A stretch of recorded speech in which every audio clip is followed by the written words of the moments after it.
couple of things. I want to start off by thanking everybody who came out for Jericho and Thomas Allen and Manny Bates. It means a lot, when you think about, guys who've been in your program. And Jericho is a unicorn. And what I mean by that is very rarely will you see from now on guys who start as a freshman and then finish as a senior. And with the transfer portal or at this level, guys who can go professional right away or try to go a little bit early. So I want to thank everybody that came off of those guys. It means a lot to them. It means a lot to me. The other thing is, putting on games during a pandemic is one of the hardest things that you can do.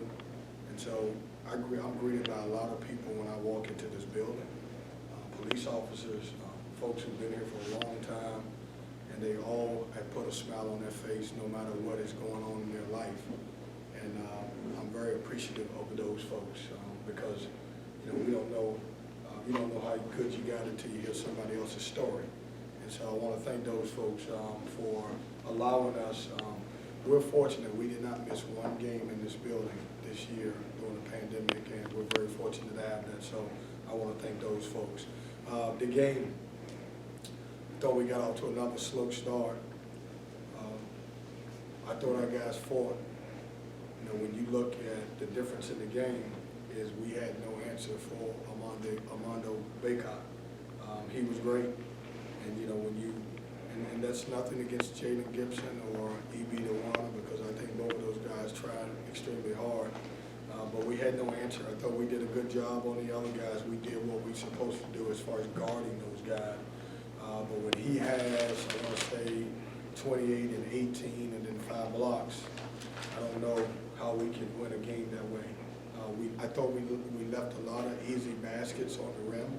We had some shots that early on would have been a different outcome if we made them. We drove them and we didn't finish around the basket, and certainly, but my guys fought, and that's all you can ask for. I talked about to our young kids about a guy like Baycott, who came in the league and has gotten better every year that he's been here. And if you want to be inspired by somebody, be inspired by guys who are still in the league, who's working and getting better. So congratulations to him, and like I said, we had no answer for him tonight. So questions? You mentioned guys driving early, just left a lot of shots on the rim. Darion was pretty aggressive early, but like you said, left something there. When that happens, does he kind of fall back into that, not as aggressive on the rest of the way? Yeah, I don't know if he, what's weird about him, he's got great numbers and he's had a really, really good year for us, but he really hasn't had 2 great halves. And so that's always been an issue for us because, even I've been on him about a half, and then he played one game I was on him, I think he had 17 points in a half. It's like, all right, here we go. He's a guy that's going to go off for 40, and then he had 3 the next half. I don't think he shied away from it. I just think he left a lot of easy ones on the rim, and so that we needed those. When Jericho to Quavion and Darion doesn't play well, we don't put ourselves in a position to win. Even when other guys have good nights. Like, I was so proud of Breon. It may not show up on the stat sheet, but I thought he played with great defense and hustle. And then finally, Cam Hayes had a game where he made some shots. So those guys were really good coming off, but those 3 need to have a good game for us. You just touched on it there a little bit, but Cam finally maybe saw some shots from deep fall. Just how big was that for him today, heading into this last week of the season? Well, I think it's big. I mean, he's been missing a lot of shots. Cam played a lot of minutes for us. We still believe in him. But I also believe this. If Manny Bates played this year, I think Cam Hayes is a better player. Reason being is because we can throw the ball into someone, and then so many tough shots are not on him. He's not a tough shot maker, where you can see a guy like Taquavion, he makes and takes tough shots. I think one of the guys who have really been hurt by Manny's absence and DJ Funderburg's absence is more Cam Hayes than anyone. But it was good to see the ball go in the hole for him. Kevin, everyone gets all kinds of eligibility these days, so I don't know what to make of Manny participating in senior day, but what do you make of Manny's decision? Well, it's a good one. We went back and forth. And he's graduating, and he wanted to go through senior day with Jericho. They came in. They've been this close. We didn't give him a framed jersey on purpose because he still got eligibility. And so if you look at it, everybody else got a framed jersey because they, even Thomas and Jericho could use if they wanted to a COVID year, but they're not, right now anyway. And so I wouldn't, Joe, read too much into it. I knew the first time I said, all right, we're gonna let him go through senior, everybody's gonna say, oh man, that's not a good sign. It's really nothing. It's, we had a great communication, we talked about it. I decided that, hey, it's okay and it's good for him to go through it. He wanted to go through with his brother who has been here from day one. Have you had a conversation with him yet about what his plans are next year?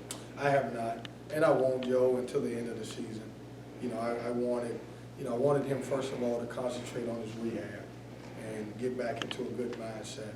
And once the season's over, we'll sit down and we'll have a bunch of conversations. And to be honest with you, we'll figure out what is the best situation for him and figure it out from there. But I have not had a conversation. On that note, what makes you optimistic about the direction things are headed beyond this year? As far as the entire program, or Manny Bates, what are you asking? The program in general. I love where the program's at. I mean, our guys are fighting. If you follow basketball and you just look around college basketball, you take the best center off of any team, and they're going to struggle. Same thing's happened to Clemson, even though they found a way to win the other day against Wake. Same thing that's happened to Florida State. Same thing is going to happen to Syracuse. I hate injuries. I hate them. But on every team, there's one guy that you can't afford to get hurt. And on our team was Manny Bates. But if you look at the foundation that we're building and the guys who are playing, think about this now. I've got Ernest Ross, who's a top 50 to 75 guy who's going to be really good, who we showed a glimpse. Greg Gant, who you guys haven't seen, has now lost about 20 pounds, is playing great. You add Manny back, which we'll talk about that. And then you got Jaquavion Smith and Breon and then Casey Morsell and Cam Hayes. It's a pretty doggone good team. I do feel like that we would have been anywhere from a top 25 to 30, top 30 program with Manny Bates, but unfortunately we don't have it. So I'm excited about the future of the program. Yeah, how do you build some momentum going into Brooklyn in these last two games? Yeah, we talked about, we're probably going to be one of those teams that people, and I've ran against this in my career, is teams that you just like, man, I don't want to play against because they got nothing to lose. We're that team. When you look at the 4 wins that we have in the conference, it's weird because they have been by double digits. We have played well. In 3 of them, it's been on the road. And so we're focused. We're going to finish this last week of regular season, and we're going to go into Brooklyn and see what can happen. Why do you think it is you guys have played better on the road this year? Jonas, if I knew it, but if you go back to the last couple of years, man, we probably had more road wins than anybody in the entire conference. We finished last year with 5 straight road wins. I don't know. I try to figure out how to assimilate being on the road at home, and that hadn't worked. So. Do you think you need ice cream at home? Yeah, ice cream.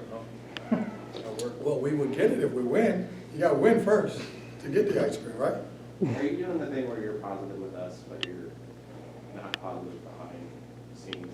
Because you're saying fighting. And God help me, we're in a press conference together. I feel alive, Kevin. Yeah. It was 20-3, bud. That's not fighting. You know that. Well, I disagree with you because it is fighting when you don't make shots. When you look at halftime, we had taken 31 shots. They taken 25, and it wasn't that they didn't fight. If you go back and watch the tape, man, we missed like 4 or 5 layups that would have made a difference. And so, Joe, I hope you know this about me by now.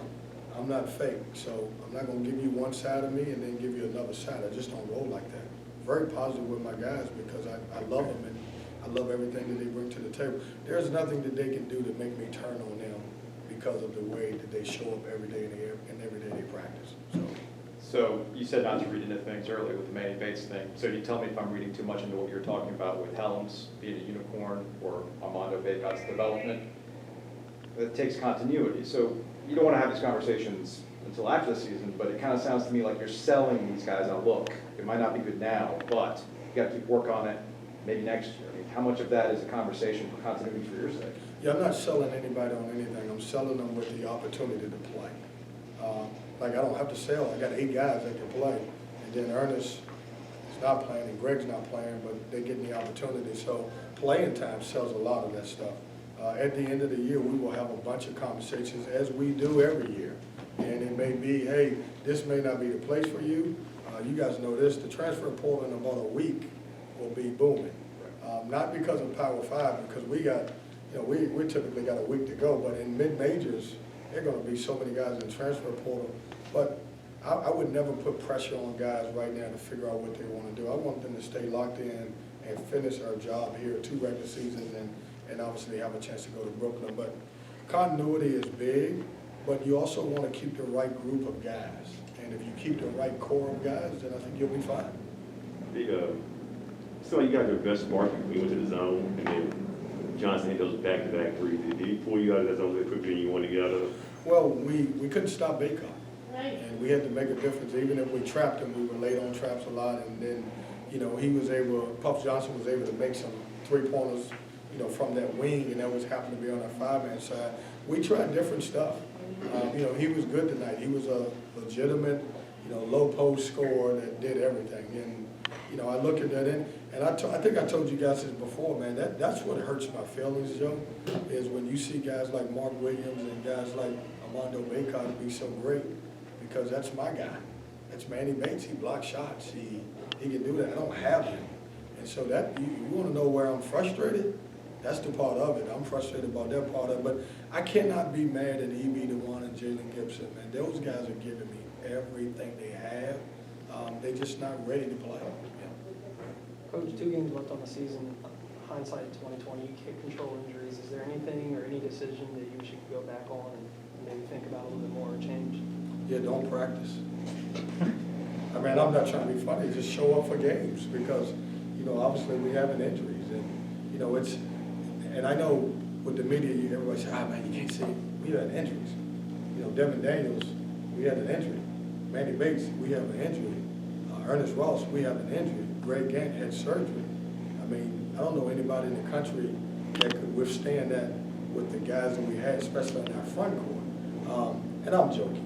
I know I'm joking, but there's nothing I can do different. We tried. We had an opportunity. As you go back to the beginning of the year, we played so great against a Purdue team. Maybe confidence becomes better if we win that game.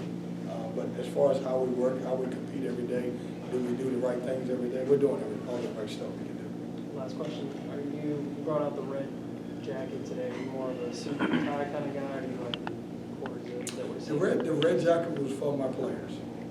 I wanted those guys to, last year we took the senior pictures in Reynolds Coliseum and we kind of made a ceremony, and that wasn't what it was about. And so, on senior night, I had in my mind that I was going to dress up and I was going to do it right for those guys and be able to take nice pictures, because that'll be memories for the rest of their life. But I don't know, it actually, to be honest with you, felt weird getting dressed in a sports coat. I mean, it really did. And I don't know which way I'm going to go from now. I will say this, had we won the game, I would have been in the sports coat. When's the last time you did wear a suit? It's been 2 years. And I haven't put a suit on in a long time because I do go to church, but my church is online, and so I have not. Yeah. We've been, yeah. Brooklyn, big city. There you go. Everybody listen, I know you have a job to do, and you guys do it well. And it's not usual for a coach to tell you, but, man, thanks for covering us. I mean, I appreciate all you guys do, and, I wish I was winning and we were winning a little bit more, and maybe even funner for you, or maybe not. Maybe it is the way it is, but thanks for covering us, and I appreciate you guys, and I'll see everybody in Brooklyn.